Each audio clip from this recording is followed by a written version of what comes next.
Valley students and parents. I know there's been a lot of questions out there about how grades are going to be done during the whole COVID-19 closure here at the end of the school year. It's no wonder there's been questions, because there was a lot of questions here at the staff as well, using guidance from the Illinois State Board of Education. And tying that all together, we've come up with a plan. We've got a plan on how grades will be calculated here through the end of the year.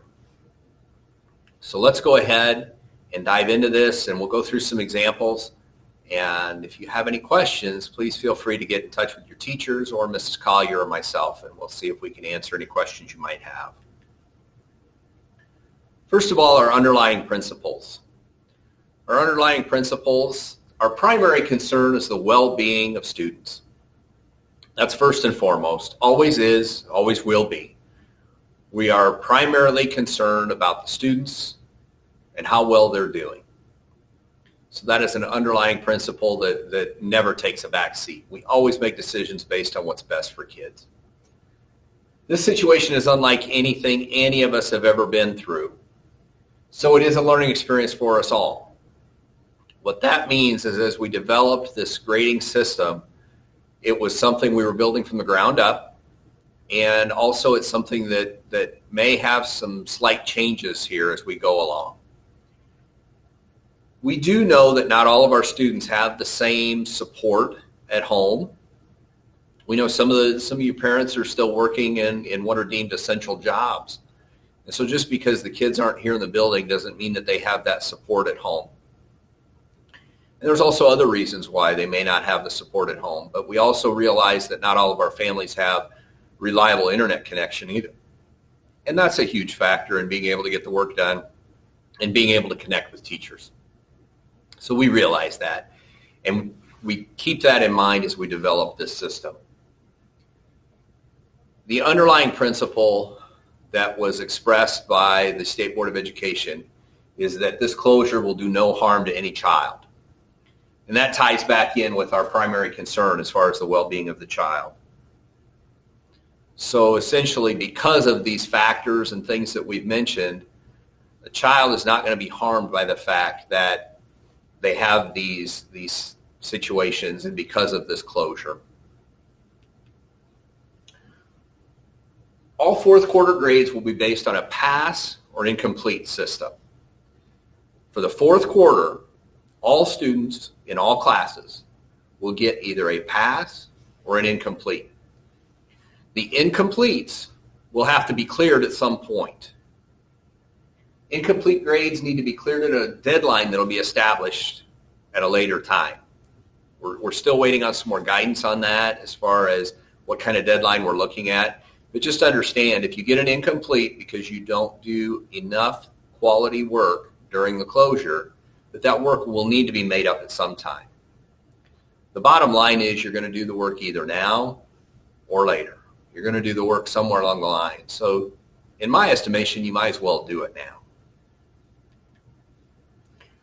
Final grades for the year in grades 1 through 8 and semester grades at the high school will be the traditional letter grades like we're all used to, A, B, C, D, or F. Let's go through some examples. I know on the video here, these may not be real easy to see what I've got on the screen up here, but we'll work through this, just go through some examples, and hopefully you'll get the general idea.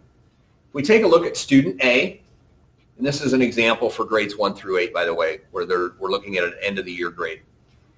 If we take a look at student A had a first quarter grade of an 80, second quarter grade of a 70, and a third quarter grade of a 90. And during the closure, during quarter 4, they got a P.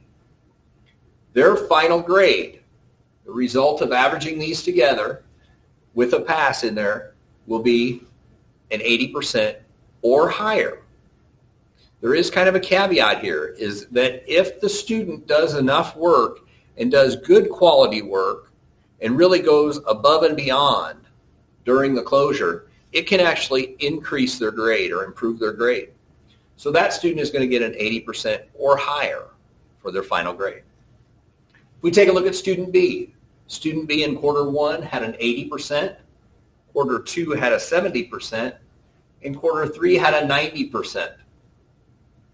During the closure, they did not do enough quality work to get the passing grade, so they received an incomplete. Their final grade right now will be an incomplete. If we look at student C, for our example, in quarter 1 got a 60, quarter 2 got a 70, and quarter 3 had a 50%. They did enough work during the closure to get the passing grade. Their final grade will be a 60% or higher. This is one of those examples, one of those situations where doing good quality work during that closure, being able to bump up their grade is going to be to their advantage. If they can do enough work to bump that grade up to a passing grade, keep in mind a 65% is a passing grade. Now if we look at a high school example. High school example is very similar, except it just ties in the third quarter instead of the first 2 quarters, because your first semester courses you already have a final grade for. In our examples here, student A in quarter 3 had a 90. During the closure, they got a P for pass. Their final grade will be a 90 or higher. Again, they can use that as an opportunity to raise their grade. Will not lower their grade. It will only raise their grade. Student B in quarter 3 had a 90.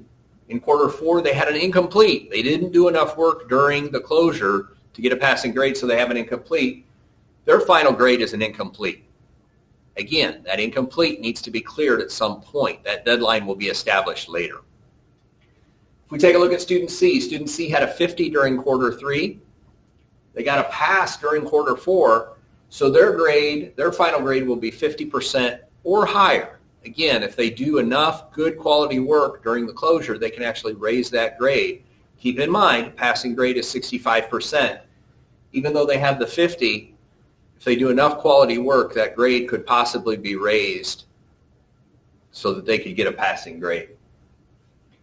Now down here, a note for seniors. Keep in mind, seniors, that you cannot graduate with an incomplete. So if the senior has an incomplete for a grade, that needs to be cleared up. Unfortunately, you will not be able to graduate until that incomplete is cleared up. So seniors, it's especially important that those seniors put forth that effort during this closure so that they don't end up with an incomplete. So what does this all mean? Essentially what it boils down to is your fourth quarter grade, you will get either a pass or an incomplete. Those grades will tie in with your other grades that you've already had to get your final grades for either the year in grades 1 through 8 or the semester in the high school. Those final grades will be the traditional letter grades that we're all used to, A, B, C, D, or F. We would hope that during this closure, you're staying in touch with your teachers, you're staying connected, and you're getting your work done. During the closure here, the office will be open from 8 o'clock in the morning till 2 o'clock in the afternoon, Monday through Friday. If you have any questions or if you need to get a message to your teacher that they need to get in touch with you, we can certainly do that. Please give us a call. You can always get in touch with any of us by email, and we would ask that you go ahead and get in touch with us if we can be of assistance in any way. You can either call the office during those office hours or go ahead and drop us an email. We know that this is not the way that we intended to end this school year. This was not in anybody's plan. Matter of fact, until about 24 hours before Governor Pritzker closed down the schools, we had no idea this was coming. This is not in anybody's plan, but unfortunately, that's the cards we've been dealt. Through this whole closure so far, we've seen a lot of great things come out. We've seen students working hard. We've seen parents working hard helping their students. We would ask that that continue. This is just how we're going to measure and how it all fits into the big picture. So we hope this answers your questions. If not, I'm going to invite you to get in touch with your teachers, get in touch with Mrs. Collier or myself if you have any questions. We'll be glad to try and answer them. And if we don't know the answer right away, we'll certainly figure it out and get you an answer. With that, we hope that you all stay safe and enjoy this time with your family.